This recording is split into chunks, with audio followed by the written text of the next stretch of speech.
నమస్కారం. ఏకే ఎడ్యుఫ్యూజన్కు స్వాగతం. ప్రాచీన భారత చరిత్రలో 16 మహాజనపదాలు, వాటి రాజధానులు. అమ్మో, ఈ పేర్లన్నీ గుర్తుపెట్టుకోవడం కొంచెం కష్టమే కదా. డోంట్ వరీ, ఈరోజు మనం కొన్ని సూపర్ సింపుల్ ట్రిక్స్తో ఈ టాపిక్ని చాలా ఈజీగా నేర్చుకుందాం. అవును, చాలామంది స్టూడెంట్స్ ఈ లిస్ట్ చూసి కొంచెం టెన్షన్ పడతారు, కానీ అస్సలు కంగారు పడొద్దు.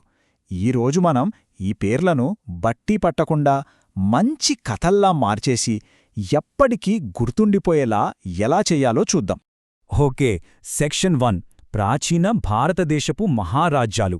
అసలు ఈ మహాజనపదాలు అంటే ఏంటి? అవి ఎందుకంత ఇంపార్టెంట్? ఫస్ట్ ఆ బేసిక్స్ని క్లియర్ చేసుకుందాం. అంటే సుమారుగా ఓ 2600 సంవత్సరాల క్రితం గౌతమ బుద్ధుని కాలంలో మన భారతదేశం 16 శక్తివంతమైన రాజ్యాలుగా ఉండేదన్నమాట. వీటనే మనం మహాజనపదాలు అని పిలుస్తాం. దీని గురించి మనకు అంగుత్తర నికాయ అనే బౌద్ధ గ్రంథంలో చాలా క్లియర్గా చెప్పారు. ఇవి జస్ట్ రాజ్యాలు కాదు, ఆధిపత్యం కోసం ఒకదానితో ఒకటి పోటీపడే సూపర్ పవర్స్ లాంటి. ఇక సెక్షన్ 2 జ్ఞాపికలతో చరిత్ర. ఇప్పుడు అసలు మ్యాటర్లోకొచ్చేద్దాం. ఈ 16 పేర్లను బట్టి కొట్టాల్సిన పనేలేదు.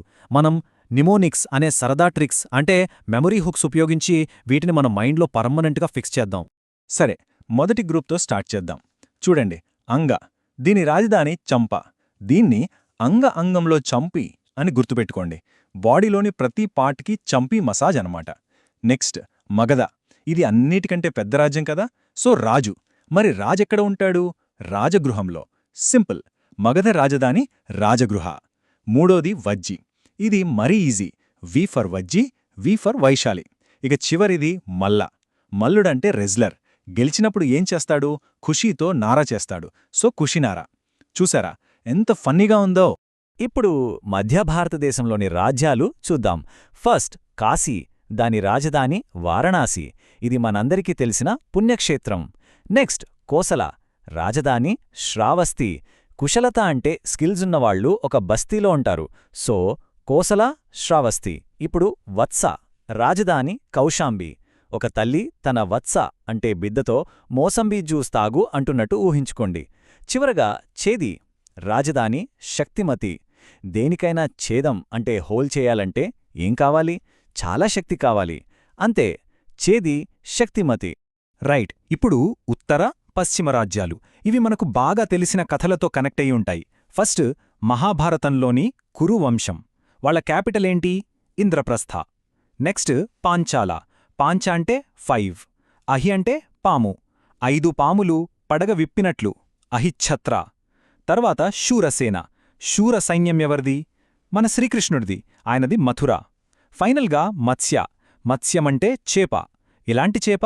ఒక విరాట్ చేప, అంటే చాలా పెద్ద చేప, సో విరాటనగర్. చూసారా అన్నీ ఎంత పర్ఫెక్ట్గా కనెక్ట్ అయ్యాయో? ఇక చివరి బ్యాచ్ చూద్దాం. అవంతి. ఇది గుర్తుపెట్టుకోవడం చాలా ఈజీ. బాహుబలి సినిమా గుర్తుందా? జై మాహిష్మతి. దాని రాజధాని మాహిష్మతి. నెక్స్ట్ అస్సక. అశ్మా అంటే రాయి. రాయితో చేసిన కుండ అంటే పోతన, సో అస్సక పోతన. తర్వాత గాంధార. గంధమంటే స్మెల్, శిల అంటే రాయి. స్మెల్ వచ్చే రాయి తక్షశిల. లాస్ట్ది కాంబోజ్. రాజుగారి సీక్రెట్స్ గురించి కంబోల్ అంటే తక్కువ మాట్లాడు, అంటే రాజపుర. సరే, సెక్షన్ 3 మగధపై ఫోకస్ చేద్దాం. పెద్దన్న ఎలా ఎదిగింది? ఇప్పుడుదాకా పేర్లన్నీ నేర్చుకున్నాం, కానీ ఎగ్జామ్స్లో ఎక్కువ క్వశ్చన్స్ మగధ నుంచే వస్తాయి. మరి 16 రాజ్యాల్లో అదొక్కటే ఎలా ఒక సూపర్ పవర్గా మారింది? దాని వెనుక ఉన్న సీక్రెట్స్ ఏంటో ఇప్పుడు చూద్దాం. ఈ క్వశ్చన్ చాలా ఇంపార్టెంట్, ఎందుకంటే 16 రాజ్యాలు పోటీ పడుతుంటే మగధ మాత్రమే ఎలా గెలిచింది? ఇది జస్ట్ లక్కా, లేకపోతే దాని వెనుక ఏదైనా పక్కా స్ట్రాటజీ ఉందా? ఆ కారణాలేంటో ఇప్పుడు అనలైజ్ చేద్దాం. మగధ విజయం అదృష్టం కాదు, అది పక్కా స్ట్రాటజీ. ముఖ్యంగా 3 కారణాలు దాన్ని టాప్ ప్లేస్లో నిలబెట్టాయి. ఆ 3 కీ అడ్వాంటేజెస్ ఏంటో ఒక్కొక్కటిగా చూద్దాం. మొదటి కారణం న్యాచురల్ ప్రొటెక్షన్. దాని ఫస్ట్ క్యాపిటల్ రాజగృహ 5 కొండల మధ్యలో ఉంది. అంటే శత్రులు దాడి చేయాలంటే ఆ కొండలు దాటి రావాలి. అది ఆల్మోస్ట్ ఇంపాసిబుల్. సో ప్రకృతి ఇచ్చిన ఒక న్యాచురల్ ఫోర్ట్ అన్నమాట అది. ఇక రెండో కారణం ఐరన్. ఆ రోజుల్లో ఐరన్ అంటే గోల్డ్ కన్నా ఇలువైంది. మగధ రీజియన్లో ఐరన్ ఓర్ డిపాజిట్స్ చాలా ఎక్కువగా ఉండేవి. దానితో వాళ్ళు చాలా స్ట్రాంగ్ వెపన్స్, కత్తులు తయారు చేసి ఆర్మీని బలోపేతం చేశారు. అదే టైంలో ఐరన్ నాగళ్లతో అగ్రికల్చర్ డెవలప్ చేసుకుని డబ్బు సంపాదించారు. అంటే మిలిటరీ పవర్, ఎకనామిక్ పవర్ రెండూ ఒకేసారి పెరిగాయన్నమాట. ఇక మూడోది బహుశా అన్నింటికన్నా ముఖ్యమైన కారణం గంగానది. మగధ రాజ్యం గంగానది మైదానాల్లో ఉండటంతో ఆ భూమి చాలా సారవంతంగా ఉండేది. దీనివల్ల పంటలు విపరీతంగా పండేవి. ఫుడ్ సర్ప్లస్ అంటే ఎక్కువ ట్యాక్స్లు, ఎక్కువ సంపద. ఆ సంపదతో ఒక పెద్ద ఆర్మీని మెయింటైన్ చేసే power.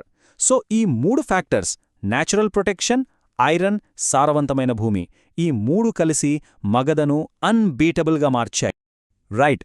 Section 4 final revision. Okay, ఇప్పటిదాకా నేర్చుకున్నదంతా ఒకసారి ఫాస్ట్గా రివైజ్ చేసేద్దాం. నేను పేరు చెప్తాను, మీకు ఆ ట్రిక్ గుర్తుకొస్తుందో లేదో టెస్ట్ చేసుకోండి. రెడీనా? ట్రిక్గా రివైజ్ చేద్దాం. అంగ చంపి మసాజ్, మగధ రాజు ఇల్లు, వజ్జి వి ఫర్ వి, మల్ల happy wrestler, Vatsa mosambi juice, Chedi power hole, Matsya joint fish, Shurasena brave Krishna, Assaka stone pot, Kamboja secret king. అద్భుతం! సో మనం గుర్తుపెట్టుకోవాల్సిన మెయిన్ పాయింట్ ఇదే. 16 వేర్వేరు రాజ్యాలుగా ఉన్న భారతదేశం ఒకే ఒక డామినెంట్ ఎంపైర్గా మారడం ఇక్కడే స్టార్ట్ అయింది. ఇది మన దేశపు మొదటి గొప్ప ఏకీకరణ కథ. ముగించే ముందు ఈ ప్రశ్నతో మిమ్మల్ని వదిలి వెళ్తున్నాను. చరిత్ర అంటే కేవలం గతాన్ని తెలుసుకోవడమే కాదు, ప్రెజెంట్కి పాఠాలు నేర్చుకోవడం కూడా.